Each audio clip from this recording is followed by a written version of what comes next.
to do an intro for this one too. God damn it. Okay. Hi. This is probably where Meg was like being like, you guys need to be more structured. Okay, we did get feedback. Hey, we got 2 feedbacks. Yeah. Okay. We did get 2 feedbacks and they were the opposite of each I know, other. which is not at all. Okay. Okay. Now, you gotta help me out here, okay? Okay. All right. Okay. This will be the intro. Okay. It's gonna be great. Okay? Okay. Oh, hello. Oh, hi. Oh, hi. Didn't see you there. Oh, man. Oh, well, welcome. What? Yeah, welcome. Come on in. Have a seat. Welcome to the worst day of my life. My name's Cherish. Oh, and I'm Megan. Oh, and welcome. That's the best one we've ever done. That's so sad. But it is. I think it is. Oh, holy shit. Oh my gosh. That's great. Wait, yeah, well, I think we should talk about... Are we recording? I can cut it out. It's fine. Okay. Some weird, like... Should we go into, like, weird... Maybe this is too soon. Like, weird sex stories? No, I think weird sex stories would be great. Maybe we can, like, tell embarrassing, like, just, like, bad, like, moments of, even if it wasn't, like, I don't know, like, a full-blown, like, boning situation, but, like, like, bad attempts, or, like, people trying to be, like, you know, put, like, the moves on you, and it just, like, doesn't react well with your... Like, you're not feeling the same... You're not reciprocating the same feelings of chemistry or whatever. No. Oh, well... Because it can make a day pretty fucking bad, I feel like. Or a night. Yeah. Well, that only brought up, like scary things for me. Oh no. Okay, never mind. But, I mean, it is... Yeah, it's like... Yeah. I have the email that I can read about the girl that had to shit on the side of the freeway. Oh, yeah. That was a good one. So, we're definitely going to read that. I don't feel like I have any good, stories, but like a that's weird, fine. like I can a just weird, listen. creepy guy that was, like, had a unreciprocated feelings where you had to, like, tell somebody that you're not into them, maybe even, or, like, I don't know if you've been in that kind of, like, where you're like, because I was talking about it with Kenny the other night about how he was saying, like, one of the things that he feels, like, really bad about that he has, like, never gotten over was when he went to, like a high school dance with, like, the girl that, like, lived down the street or whatever. Mm-hmm. And at the end of the dance, like, he just, like, reached out to shake her hand and was like, well, you know, like, thanks for a nice dance. Uh-huh. Like, because he wasn't into it. Yeah. But that like, he just saw her eyes, like, she just, like, it was just, like, an awkward, like, he just felt like it was, like, a dick move, like, based especially, like, off the reaction that he got from that or whatever. And he, like, I guess still hasn't gotten over the fact that he still feels bad about it. I guess, like, whatever, 20-something years later. See, my problem is that, like, I've always been so afraid of, like, breaking people's hearts that I just get married to them and just let them ruin my life. Gosh.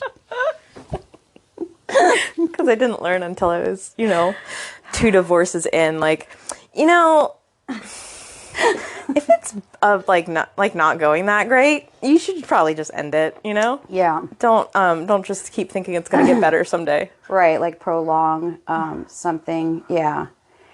I think it's always just better, definitely just, like, honesty is the best policy, but it's not always easy just to, like, straight out, especially be, like, kind of, like, very, like, so, God, what is the word?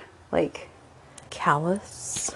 Well, that, yeah, or, I'm always I was wrong with just you. like- I always guess the wrong word. Oh no, it's okay, but it's fine. Now I can't think of I was gonna like think where I was going.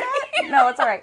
Oh my But, god! like, No, listening back to these podcasts and over again, like I have been because I'm just trying to edit them or whatever. Yeah. I interrupt you so much, and I like try to like think of what word you're thinking of, but I know why I do it. Yeah, well, But it's super obnoxious. I've never found it obnoxious. Okay. I think it's obnoxious, and it's probably because I'm listening to my own voice, Right. so it's like, you're the worst. But I do it because with Patrick's, like, brain injury, that's what he can never think of the word, and so he wants me to, like, think of it for him, and I'm always right with him. Yeah. And he always appreciates it. Yeah. No, I mean... Shut up. No, it's okay. I do also, like, because I do get stuck, like, lost on a word. Okay. And I do appreciate it, even if it's the wrong word. Okay. But sometimes that also helps me figure out the right word, too. Because then I'm like, I don't know. But I've never been like, God damn it, Cherish is always interrupting with me, trying to, insert the right word. And that really fucking pisses me off. And, like, secretly behind your back, like, talking shit about you to everybody I know. I was really concerned. She's a really bad interrupter. Such a bitch. I was really worried about it. Yeah, well, don't worry about it. I'll let you know if I feel like you're doing that. Thank you. But, I'd appreciate that. but I do get self-awareness or whatever. And Yeah. I don't like listening to myself. Oh my god, I know, I can't. I But do a lot of likes and ums, and that's what... constant. Yeah, it's like one of my biggest pet peeves about myself, because my mom does it too. She does really long ums. And then she says she has like what's called, and she refers to as an outer body experience. Where she's like, just like... Gone. And you can kind of see it happen. It's like her, like everything just like went in a balloon, like flying up into the sky. Yep. But, and she's just like lost in like a weird... But yeah, she says she's having an outer body experience. But when she talks, she does that same sort of like, she's kind of, it seems like she's also having like mini outer body experiences. Are you saying outer body? Outer. Out of.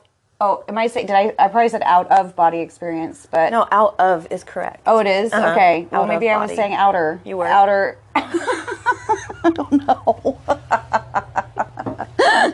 I guess it means the same thing though.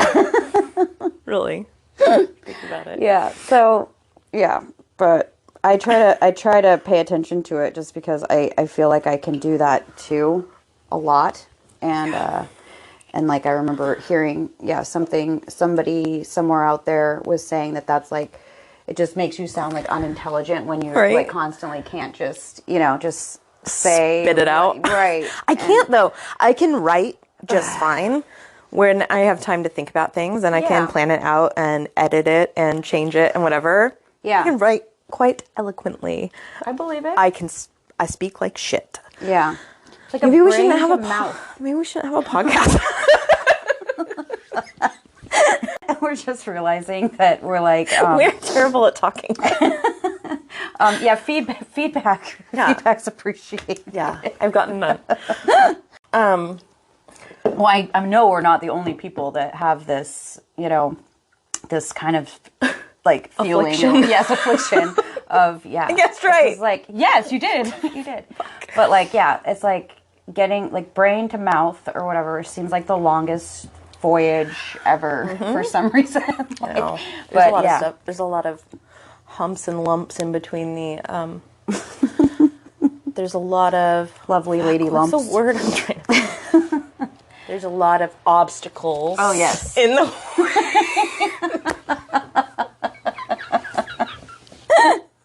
Jesus Christ.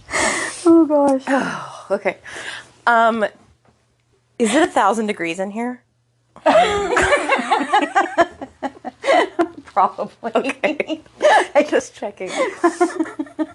I actually cranked Sophie's up to also. Oh, she does not like to be hot either. Oh no. Yeah. Okay, maybe I should go. Can you pause? Go ahead. Yep. Pause. Here, I'm gonna.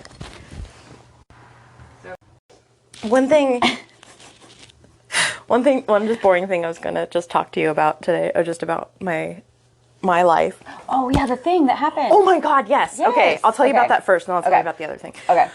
So I had my first really, really, really bad day at work ever since I've been self-employed, which is that's pretty good. Yeah.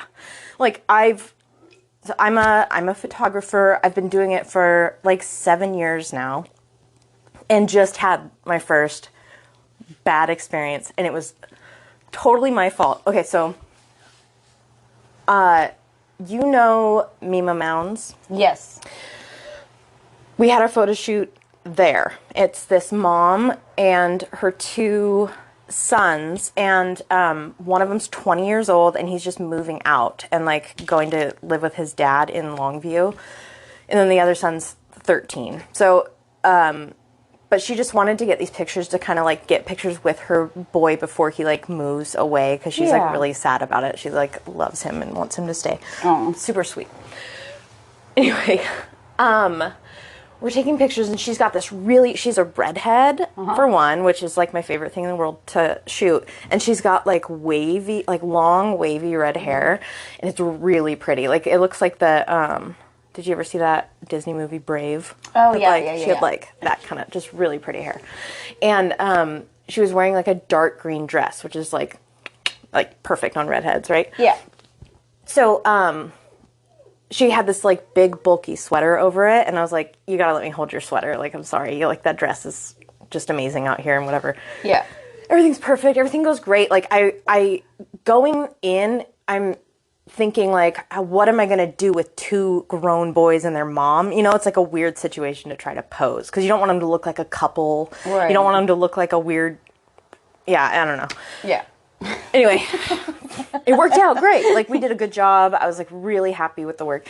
And halfway through, I'm taking just portraits of the boys alone. Yeah. And I'm taking portraits of the older son, the 20-year-old, and I noticed that he's got his phone and his wallet in his front pockets. And I was like, hey, that looks weird, just so you know, and it's going to drive me nuts later when I'm editing it.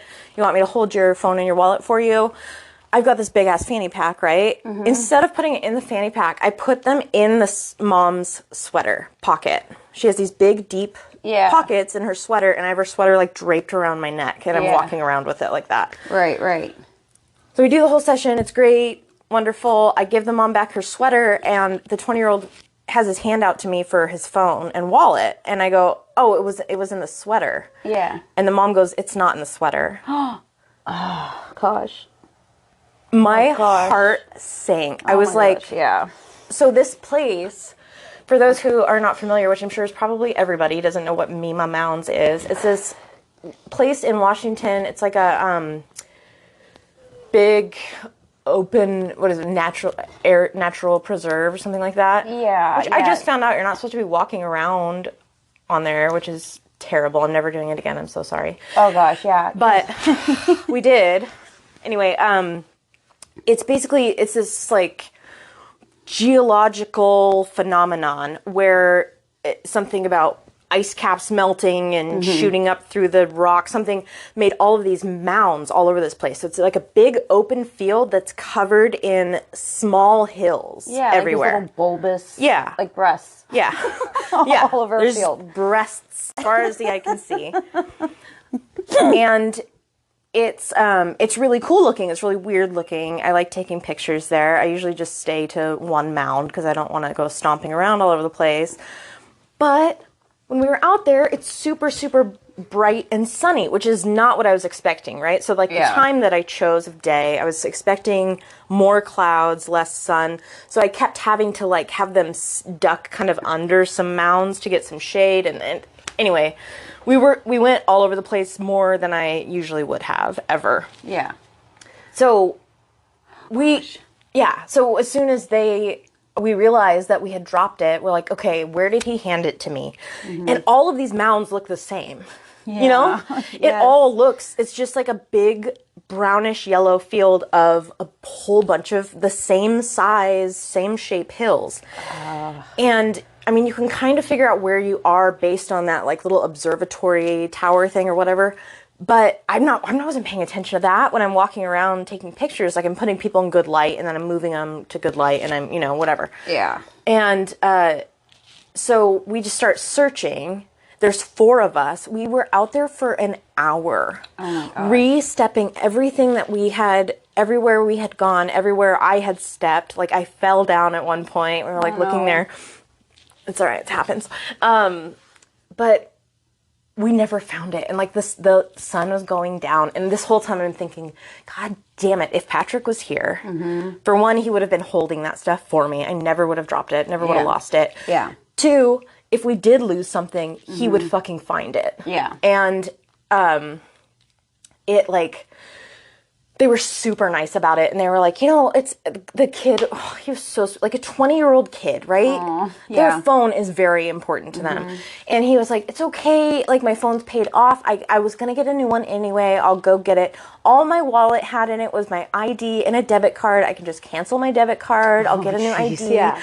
And his mom was like, oh, and maybe we can get you a new vaccine card too, because you have to get your booster in a few. I was like, fuck, dude, his vaccine card was in there too. So I felt so bad, and they were so sweet. But the whole way home, I was like super beating myself up. Like, you're an idiot. You have a fanny pack that zips on you. You could have put it in there and zipped it shut. That's all you had to do. You know, like, why do you do these things? Why, you know, like really beating myself up. And, you know, I called Patrick and told him about it, and he's like, you want me to go find it? I'll get out there and find it. And I was like, you know, I was like, he was like, where were you? Where? And I was like, what do you mean, where was I? We were in the mountains. I don't know. And I was like, I love you so much, but this isn't helping me right now. You know, like, you can't go out there and look right now. It's closed. I don't want to talk about it anymore. It's really upsetting to me that this happened. Yeah. And like, you know, just stop trying to fix it right now, you know? And he's like, okay, I'm sorry.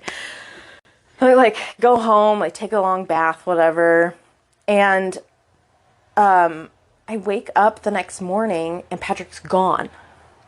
Oh, dang. When I wake up. Yeah. So I call him and I'm like, where are you? And he's like, oh, I'm waiting for Mima Mounds to open. I'm going to go find that kid's wallet and phone. And I was like, you don't even know where we were. Like, what are you talking about? Yeah. And he's like, well, you know, I mean, you were like right by that observatory thing, right? And I was like, for a second, but we were all, you know, all over the place. And I was like, Patrick, the four of us who knew where we walked looked for an hour yesterday and didn't find any trace of it. He's like, it's okay, I'll find it. He fucking found it. Oh my God.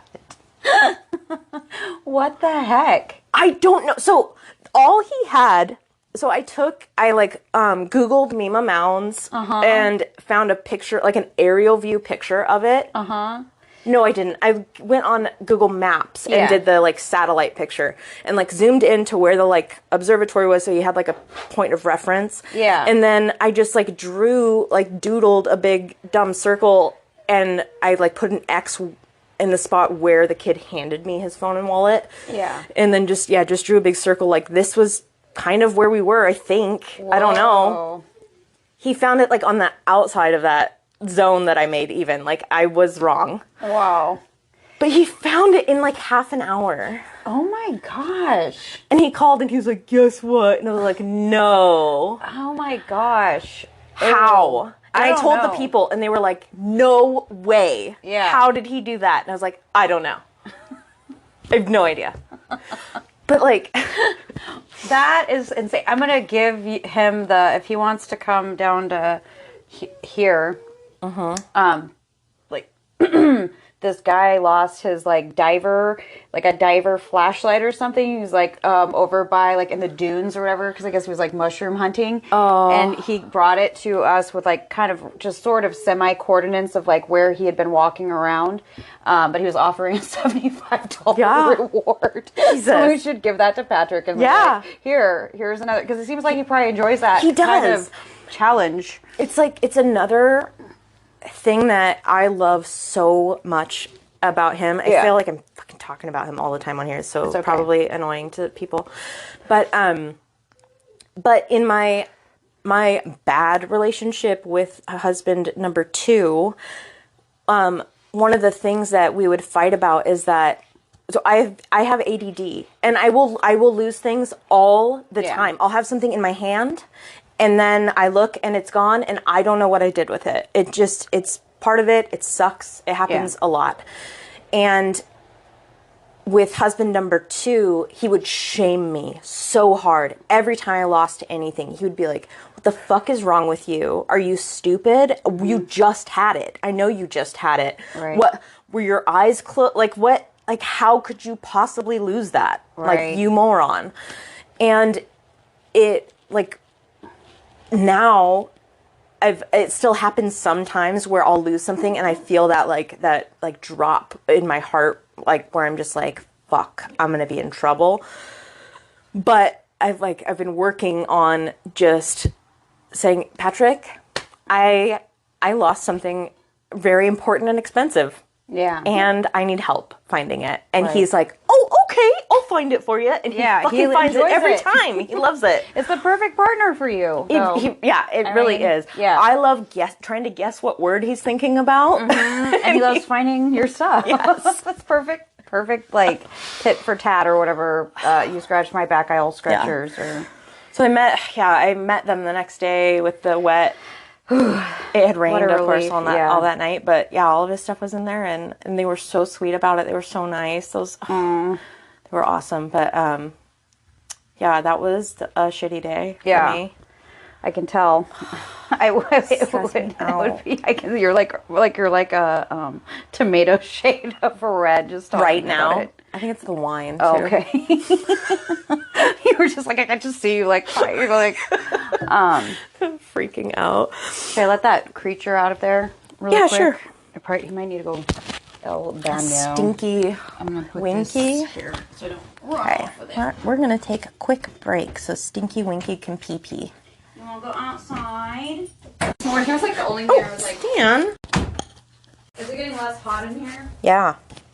Okay, I turned the heat down. Tolerable. That's so much shit. Oh, God. What is it with old ladies wanting to be so hot all the time? I don't know. It's my thyroid gland. What is it about old ladies talking about their thyroid glands? Yeah. So I told you I'm seeing that new therapist, right? And she's she's super cool. But I saw her again like the day after that whole incident. Oh. So I talked to her about it and talked to her about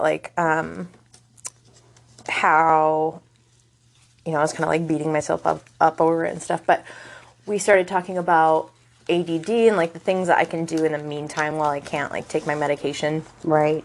And she was saying that one of the things that could be helpful for me is to really just be in the moment. Because one of the things that I do, one of the reasons why I don't remember anything that happens in my life is because while it's happening, I'm thinking about everything else that I have to do while I'm doing it. So like when it's podcasting time, like just focusing on that, not thinking about what I've got to do after it, not thinking about like my drive home, not thinking about anything like that. When I'm working, like editing photos, I'm editing photos. And that's because what happens is when I'm out in the office and I'm working, I'm just thinking about Scout and Patrick and like what I'm missing out on and what they're doing and like feeling like I'm like leaving her, to go work or whatever and not really just like enjoying what I'm doing. Yeah. And then when I'm with them, I'm just thinking about all the work that I have to do and like all the shit that I have to get done and like how am I going to get it? And then I'm not enjoying my family time. I'm just thinking about what else I have to do. And it's not helping anything by thinking about that stuff, you know? All it does is like fuck my brain up more. So I've been trying really hard, even like while like breastfeeding Scout and stuff. I usually like will scroll through something or, watch a TV show or something while I'm nursing her. But I've really been like stopping that and just really like just focusing on it and like, because it's going to be gone really soon. And like, I want to remember it. But, that might be helpful, maybe, trying to do that. Just like, Yeah, it's probably a good recipe to not have the worst day of your life. Tell me a story. Let's see here. Worst day of your sexual life. I think that the worst day of my sexual life was, there was this guy, my best friend growing up was my friend Julia, and she lived the next door to my grandparents' house in Tucson. And I met her when we were like still in diapers. Like I think I was just probably like maybe like a little over a year old, but we were like the same age by like she was born in August, I was born in October. So we're like really close in age. So when my family would go to Tucson to visit, or they would like, you know, have me stay there during summers or holidays or whatever, I'd always like hang out with her. And then we were like pen pals or whatever. So she was just kind of like best friend growing up. And then so with that also, like I had friends that were her friends that lived here, family, like her cousins. And there was this one guy that I had known since I was just a little kid. Like we used to swim together and whatever. So I ended up like knowing him throughout the years, maybe like losing track of him or us losing track of each other for years. And then like kind of meeting up again, like later in age. I think we might have went to high school together. Yeah, we went to high school together. Anyway, like I didn't know, but like as we got older, like I guess he had like we had like a mutual like crush on each other. So we ended up like trying to have like a hookup, and it seemed great because we were just like you know, childhood friends, whatever, had crushes on each other. Like it was going to be like a good like hookup. But then it, the night of the hookup, there was a lot of like, hopefully Sophie has her headphones on hard. There was like a lot of like pounding. Like there was a lot of like on your back, legs spread eagle, and then like rapid pounding. Which was like a very, very intense, but his an odd technique. Yes, his penis slipped out and then stabbed my butthole so hard that it did something like burst a hemorrhoid or something, and it looked like a crime scene. It literally looked like a crime scene on his bed. There was blood everywhere, like a pool of blood. Like my butthole would not stop bleeding. And obviously that put a damper on, because then he was like, felt really horrible. Like he hurt me. Like it wasn't even an intentional. It wasn't like an aggressive, like we were just mutually like really hyped up and like into each other. So it was like a mutual thing of, you know, intensity. But yeah, like the fact that, that happened, and then he wouldn't like talk to me after that. But I remember it was like so horrible because around that time there was like this joke going around, like I think at work or somewhere, where people were like, oh, that guy's walking like he just got out of jail or whatever. And it was just like, but I was a pizza delivery driver like at the time.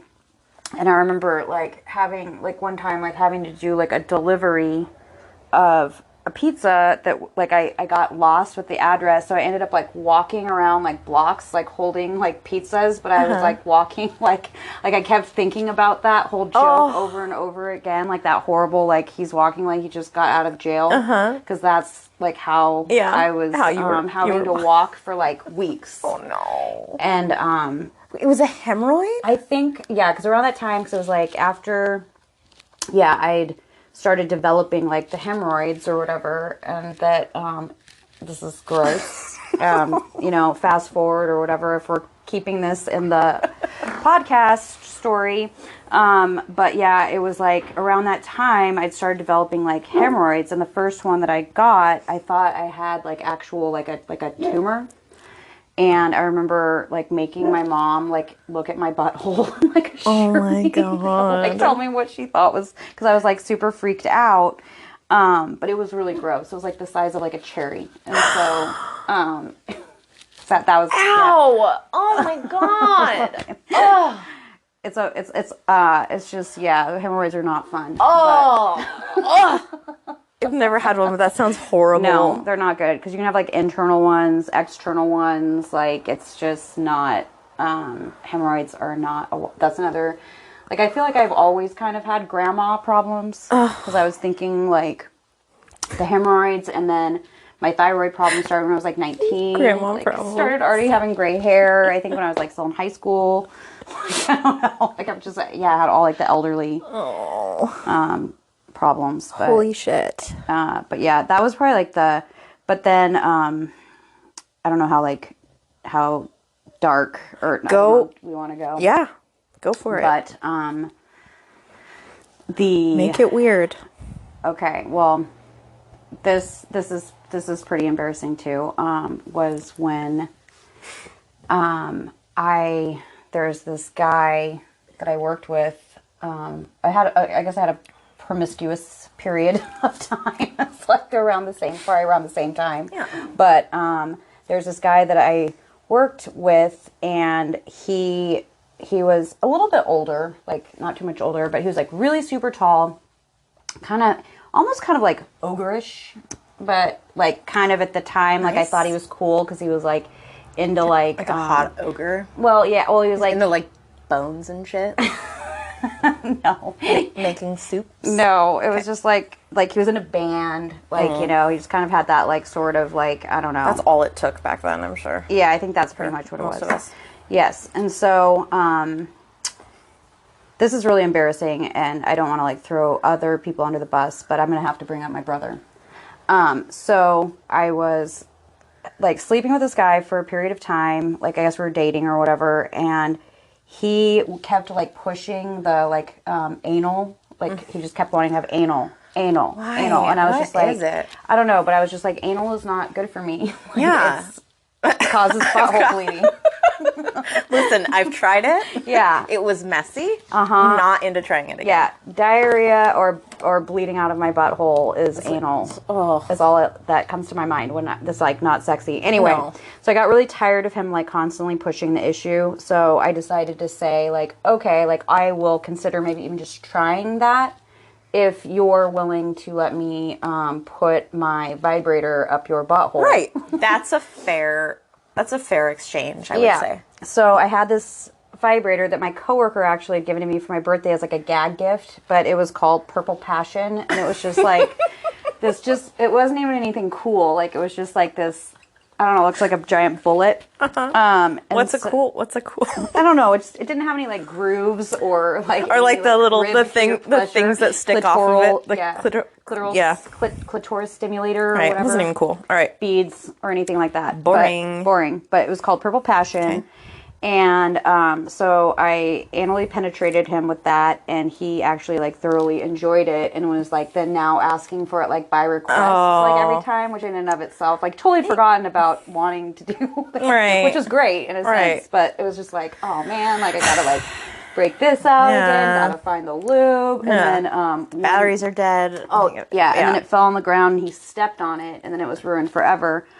But what I later found out was that apparently my brother, while he was going through his own sort of like teenage pubescent years, was curious to know what something might feel like by penetrating themselves in their own butthole. He had apparently found Purple Passion and had, I guess, been experimenting in his high school years, put it up his own butthole. Never, of course, bothered to wash it. Oh, no. Or anything. No. No. So that was the... How did you find out about that?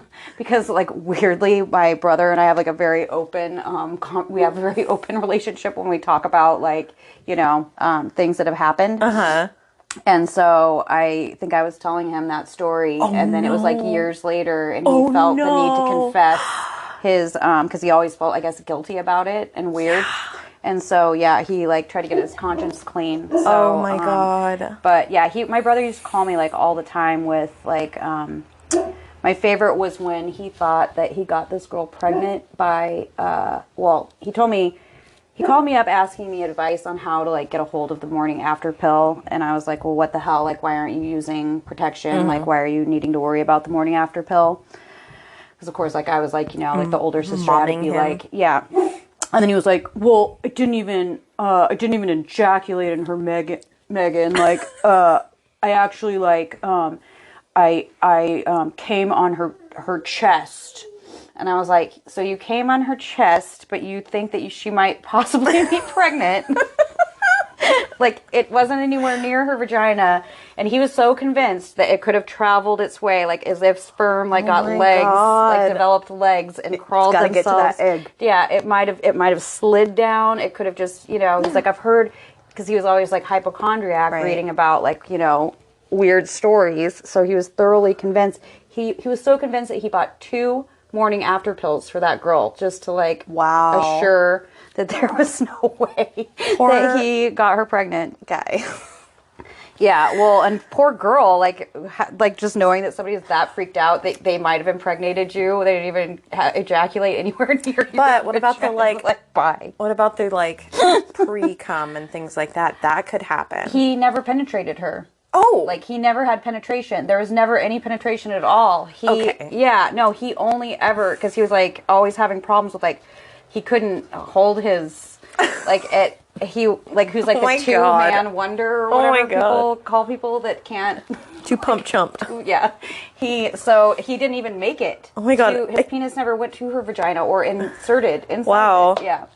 Because he was always thinking he was gonna get like HIV from using a public toilet, like that kind of stuff. Oh my God. Yeah.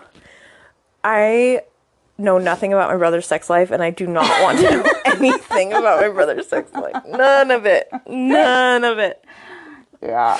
I feel like it's a different world though when you when you grow up in a conservative Christian family upbringing. Yeah. Which they've definitely laxed a lot now, but my whole childhood was you do not think about sex, you don't talk about sex, you don't. Yeah. It's not a thing until after you're married, and then you're expected to just do it, Right. Yeah. It's fucking stupid. No, no matter how church going we ever were, my mom was always all about being very informative, overly informative about I knew where a man's G spot was located when I was 13, because she had to give me the 411. Yeah, she thought Ain't Nothing But a G Thing was about G spots, and so that she gave her an opportunity to educate me about G spots and all a male and female. Yeah, and all those different kind of things. But so my 12-year-old has learned a few terms from you accidentally. Where I was driving in the car with her. And you called, and I just answered it from my Bluetooth in my car, and you were like, "Well, my stepdad is here, and he's being a real cock block." Sophie's face just spun over to me. She was like, "What is that?" I was like, "Oh, Sophie's in the car, Megan." You're on speaker. Now I know to just tell you immediately you're on speaker, but and then I was letting her listen to the podcast and not really thinking about, because she and I listen to murder podcasts all the time together, and she loves it. And I wanted her to hear your story about the crazy dude that you the stinky LGBT revenge. hater. Yes. Yeah. But you said you talk about scissoring in that episode, and so I had to explain to her what scissoring was. Oh my gosh. Well, I mean, and then we were at my parents' house later, and something. There's more. Yeah, something happened. I don't remember, but I talked about her learning some new things from our podcast, and she goes what, scissoring? Oh my god. Luckily, my parents had no idea what that was. Good. I hope that stays that way. Oh my god, I know. So embarrassing. So thanks for that. You've taught those things to my child. Yeah, I'm sorry. It's fine. She's the coolest. I don't even care. Yeah. She might help somebody else out down the road and be able to. You're using that word incorrectly. Let me teach you a little bit about scissoring. Yeah. I think the other thing too, with being for those kinds of certain teenage years, that was when my dad was already gone, especially with my brother. So not only did like, I think I felt like I had to, like, kind of be that role for him to, like, Totally. kinda, like, let him know, like, what's up. But it is kind of weird to get, like, you know, like, phone calls, like, from your brother, like, oh my God, Megan, like, I don't know what to do. I'm freaking out. I'm just like, what's going on? And then it's like, you know, I don't know. It's probably more. You are always the person to call, though. Like, if something gets stuck inside of you, or or things won't stop coming out of you, or you have some new... I love what Patrick did to you the other day, pretending he had some sort of... What did he say?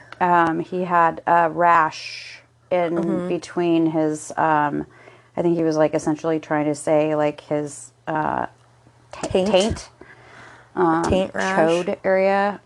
He called you for advice? Yeah, and that I actually, like, my gullible ass, like, believed him for quite a while. He's really good at that. Yeah, but he's done it to me so many times that I feel like I should be, like, have learned my lesson by this point. Yeah, you should have. It doesn't really seem like it's happened. It's your own fault. But, oh, that's so scary. I know. This place is scary. Did you hear that slamming sound, Sophie? No. What the heck? Okay, I was able to deposit my check. Congratulations. I can be, like, I can mellow out now that I can pay my car payment. I've just never been late on a payment. I'm usually, like, a month early. And I really don't want to screw that one thing up that I've, like, not screwed up this entire time. Yeah. Like, I want to finish out my loan, like, on really good terms so that my credit score... Even though, Up into the stars. Okay, Sophie all right. and Sophie just learned about credit scores yesterday. We were talking about credit scores. Yeah, credit scores are an important thing to know about, even as young as Sophie, because that's the only reason why Savannah has stellar credit is because she figured out credit right away. Because remember, she, like, bought a couch and then, like, paid that off, and then they kept, like, increasing her, and now she could probably buy, like, a $800,000 house or something. That's why. That's what I did. Was I got a credit card when I was 16, and it was just like $125 limit or something. Yeah.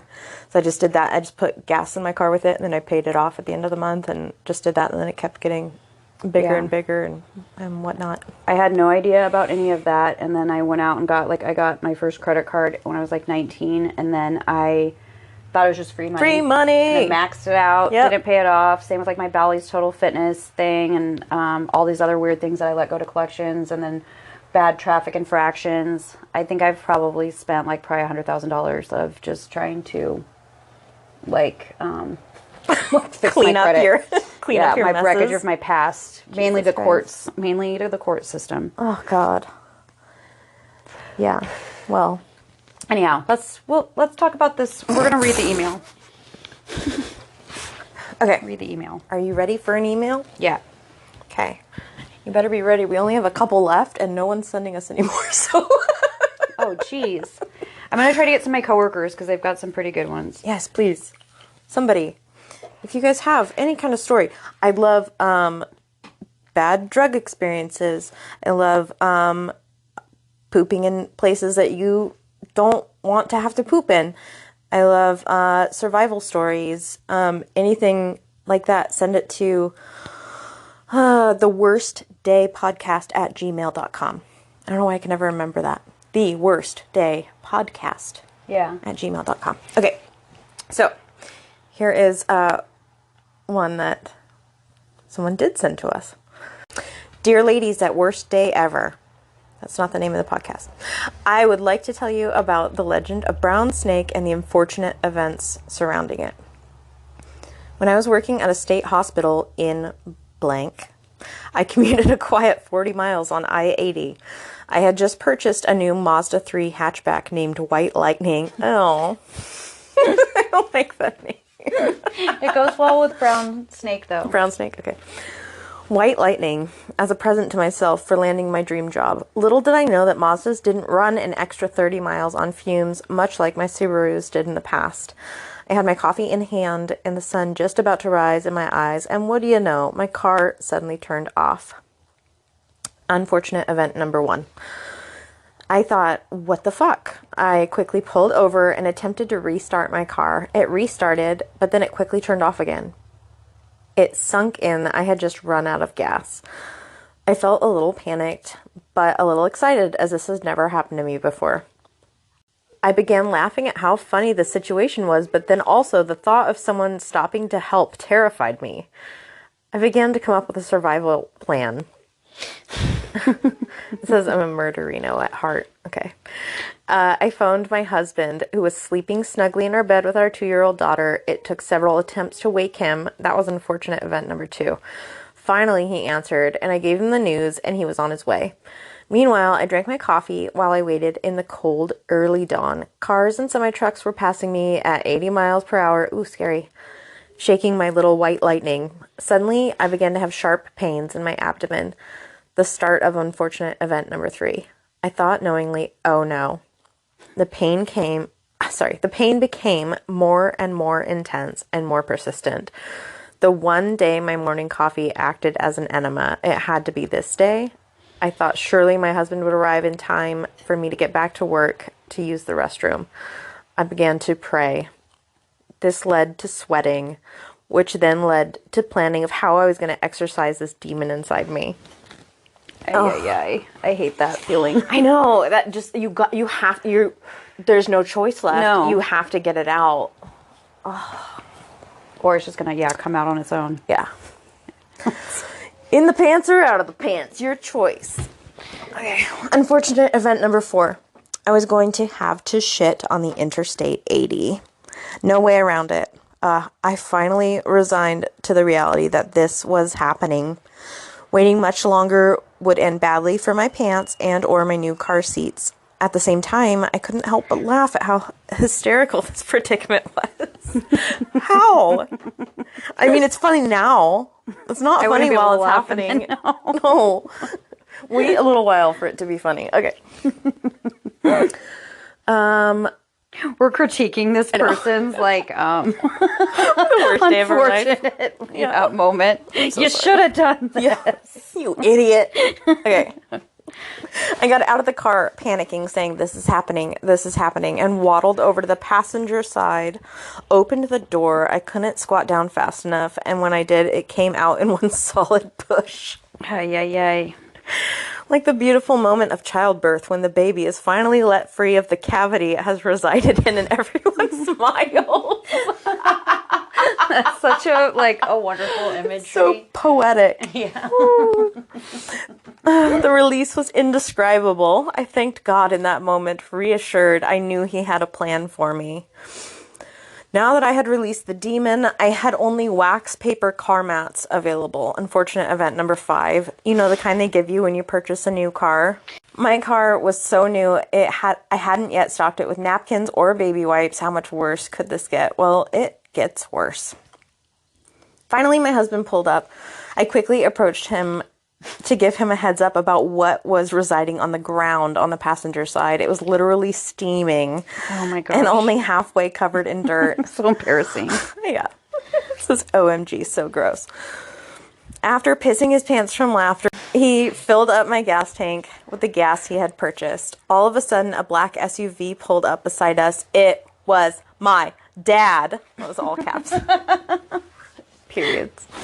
Oh no. Coincidentally, he was on his way to blank town for work and saw us on the side of the road. What are the freaking odds? Unfortunate event number 6. My dad got out of his car in his business attire and walked towards us. Luckily, my cat-like reflexes stopped him before he stepped in the steaming pile with his brand new ostrich skin boots. Fancy dad. Dad.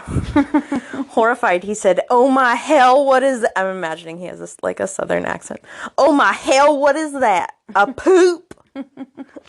What are the chances... Okay, I'm done. What are the chances you would pull over where a 400-pound trucker took a shit? That bothers me so bad. Why couldn't they have stepped off the road a few extra feet? Those assholes. My husband and I looked at each other giggling. You have to understand that my dad is a proper corporate gentleman with a handlebar mustache. What the fuck? I love it. A proper corporate... Okay. Okay. I'm just a dad in a suit with a handlebar mustache. And his ostrich leather. So yeah, he has a cowboy hat on, right? Yeah. Okay. He has to. Once he left and we were on our separate ways, I called him. Unfortunate event number 7. I can't keep a lie. When he answered, he ranted for another 10 minutes about how inconsiderate truckers can be. In my hysterical laughter, I finally said, Dad, it was me. I did it. It was my shit. And then the line went silent for a while before he said, oh. It was as though he was taking a generous moment to consider how it was possible that he, a classy fellow who never so much as allowed a fart to sneak out at an inappropriate time, was the father to someone who just took a massive shit on the side of the freeway. Sorry, this was so long. I hope it makes it into your podcast, and remember to avoid the worst day ever. It's the worst day of my life. Shit before leaving the house, and always keep your tank full. Whitney. Ugh. Oh, gosh. That sucks. Things like that have definitely happened to Patrick. Yeah. But not me. I know. You still get to ride the golden pea train, which somehow also covers gastrointestinal events too. Yeah, my daughter. Unfortunate gastrointestinal events. My 12-year-old daughter's in the room, so you can't say golden pussy. Yeah. Sophie. Oh well. I just want to know if she's had an unfortunate gastrointestinal event. Nope. I don't think so. She's lucky like her mom. We've got great bowels. She got strong, healthy bowel genes. Well, it's good. We'll talk more about pooping, I'm sure, the next time on The Worst Day of My Life podcast, where we like to talk about poop a lot. Poop all the way. I'm so sorry. There's a lot of poop and puke. Poop and puke. Oh, I'll have to tell you about what I did the other night at the Christmas party. Oh, all right. Go for it. Right now? Yeah, tell me. Well, so that person I was telling you was like passing around this like a weed vape pen or whatever. Mm-hmm. She was also, she's probably about your height, but she had gotten herself up on, we were like in this kitchen area, an outdoor kitchen. She got herself up on like the not shelf, counter? But like the counter. Yeah, thank you. Counter. And she had already told me before ahead of time. She was like, just so you know, I can get up. She's like, but I'm not gonna be able to get down. Like, I'll need help getting down later. Like, don't leave me here, pretty much. And so me and our other coworker would both like acknowledge, yeah, like we'll help you get down or whatever when the time comes. And so I was like, are you ready to get down now? And she's like, no, like I'm still cool to hang out for a while. I'm not ready to get down. Is she sitting or standing? She's sitting. Oh, she's okay. like, yeah, sitting up on the counter. And so, but her legs were like dangling. She couldn't, like it was too far of a, and she'd been drinking like whatever, boozy eggnog or whatever that this woman Mary made. So anyway, she's sitting up there, and so like, I don't know, some time's passed, and like everybody's kind of talking amongst themselves or whatever, and I look over at her, and she's kind of like, just doesn't look happy, happy at all. And I was like, so-and-so, like, are you okay? Like, are you ready to have help getting down? And then she just didn't say anything. And then the other coworker who was like standing on the other side of me, she was like, yeah, she's not feeling well. And so like the minute she said that, I just saw her like turn her head and just like, like throw up into the sink. And this is our communal kitchen that the guests use. Oh no. And she just vomited every crab that we were eating, Dungeness crab, all the like everybody's potluck sides, everything. And then I see her like trying to like run the water and scrape it down from the sides, and it's clogging the drain. Oh no. The water is just rising. So I walk over there and I was like, hey, like, I really don't want to embarrass you. Like, I know these are like, because like, I don't think anybody else had really noticed except for like me and then the other person. And I was like, are you cool with like me helping you like with this situation? And then, well, no, it's fine. Luckily, like I've worked in like veterinary clinics and whatever, like had a child and stuff where I don't like stuff like that doesn't gross me out. Yeah. But it was more like, I had to like reach down in that water and like pull all of the like parts of vomit out from the sink drain, and then throw them in a bucket. And just keep like scoop. You know, you like keep scooping your hand when like so much stuff, because it's not like there's not a garbage disposal or whatever. I was just trying to get it done as quickly as possible. Yeah. So I know how embarrassing that is. Yeah. Like, people, like, started realizing what had happened. They're going to be like... At a work... Ew. at a work party, too. Yeah, so it's just oh, my God. Eggnog and crab, though? Yeah. Oh. Yeah, and so many other things. And so then, so we get it all in the bucket, and we, like, get it all, like, wiped out. And then my other coworker and I, like, went and got her. And, like, luckily, she was able to take her home or whatever. But I felt really bad for her because she's like doesn't do that kind of stuff. I think like that's not her usual like MO to like get you, you know, like, have too much accident. or get, you know, sick like that. But yeah, it was just like, but managed to keep it under the radar, and like nobody really like, I don't think anybody really realized other than good. Yeah, I was like, you're a good person. Oh, well, good for you. It wasn't like saying that Meghan. story to be like, I'm such a good person. You know what? But it was just like crazy. It was just crazy, like how much, like that was probably one of her worst days. But yeah. Oh, but you were her angel, her vomit angel. You know, I felt like it. Well, who else also was going to do that? I don't know. Yeah. And the guests were going to come at 9 a.m. to go probably use the kitchen, and like couldn't just sort of leave vomit in the sink either. You know what I mean? Yeah. Like it couldn't. Like who else was going to do? Like, oh, excuse me. Like ask somebody else to do it. Like. I think I like claimed responsibility when I witnessed the act, you know? So I don't know if that makes me a good person. It does, because I'm the kind of person that would see it and then just look you call Patrick. the other way. Yeah. Patrick, I need your help. Oh my God, yes. He's so much better at cleaning up gross things than I am. Yeah, I don't know. It just doesn't faze me anymore. I mean, it's just cleaning up so many like dog diarrhea accidents and stuff, you know? Like, I don't know.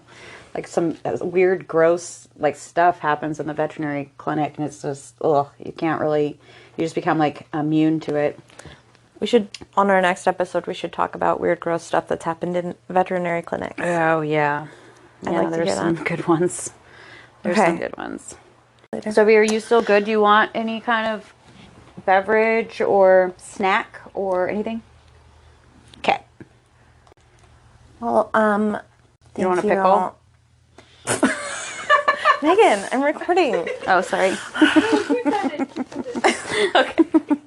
Okay. Thank you for listening.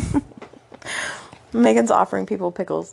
We would love to get emails from you. It's theworstdaypodcast@gmail.com. If you want to follow us on Instagram for some reason, it's just theworstdayofmylife.podcast.